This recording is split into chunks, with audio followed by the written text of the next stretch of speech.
All right, welcome to the Explainer. Today we're going to crack a code that so many people get stuck on. How do you get an AI to create that exact incredible image you're picturing in your head instead of, something kind of meh? I mean, you've totally been there, right? You type in something simple, like a brown chicken, and what you get back is, well, it's a chicken, but it's flat, it's boring, and it's definitely not what you were imagining. It's super frustrating when the AI just doesn't get it. But what if you could take that simple idea and turn it into this? What if there was a way to tap into the AI's real power and bring your vision to life exactly as you see it? And that right there, that's the difference. It's not a secret about the AI's capability. It's all about knowing how to talk to it. The magic isn't really in the AI. It's in the prompt. Okay, so let's get into it and figure out how to build the perfect one. Here's the big shift in thinking you need to make. A great prompt isn't just a shopping list of things you want in the picture. No, you have to start thinking like a photographer.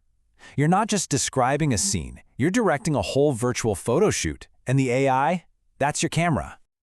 Yeah, exactly. Your prompt is basically a recipe. And just like any good recipe, if you want it to turn out amazing, you need all the right ingredients. For AI, those ingredients are just the core elements of photography. So let's look at these ingredients. There are 6 of them. You've got your subject and action, that's the who and the what. Then the setting, the where. After that, composition and framing, that's how your virtual camera sees it. Then you've got lighting to set the mood, style to give it a specific look, and finally, details and textures to make it pop.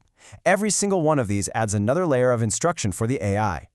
And look, you don't have to be a pro photographer to use these. Just knowing a few key terms gives you so much power. Like ask for a low-angle shot, and boom, your subject looks heroic.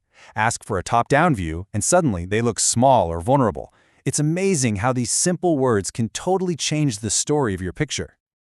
Okay, so we've got our ingredients all laid out. The big question is, how do we mix them all together to make that perfect recipe? Well, that's where something called the master prompt comes in. This is the real game changer. Take a look at this. On the left, that's a simple prompt.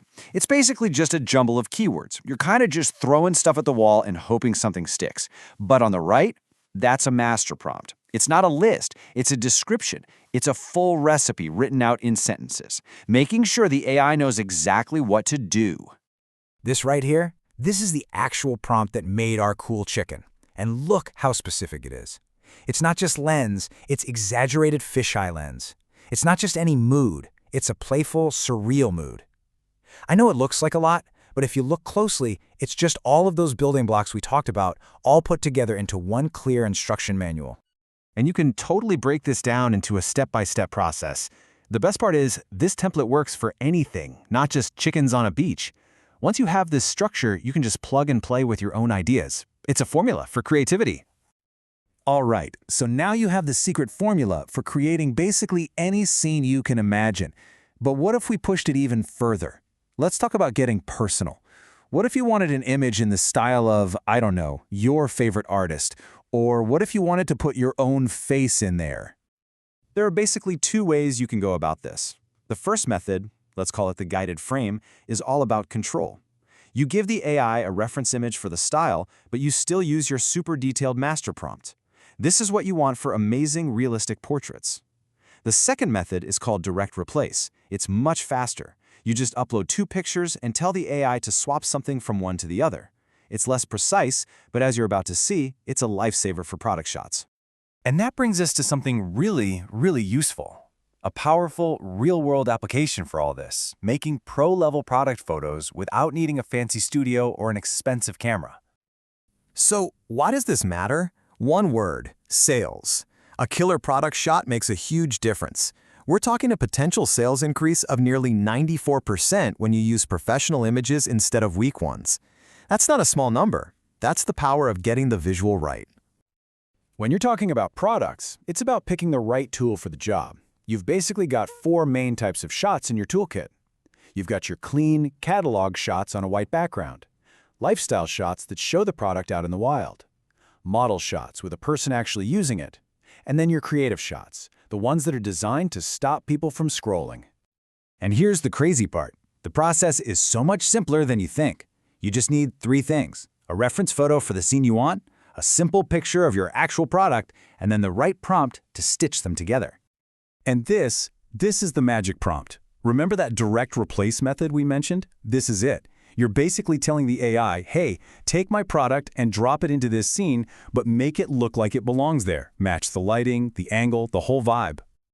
So let's just recap. We went from a boring one-word prompt all the way to creating personalized art and even commercial-level product shots. The most important thing to remember through all of this is that you are in charge. You're the creative director. You get the building blocks now. You have the master prompt recipe. You even know how to make it personal. The AI isn't the pilot here. It's your co-pilot. It's an unbelievably powerful tool, sure, but it's just waiting for you to tell it where to go. So now you have this incredible new way to be creative, to bring any idea bouncing around in your head into reality. The only thing holding you back now is your own imagination. So, I guess the only question left is, what's the first thing you're going to make?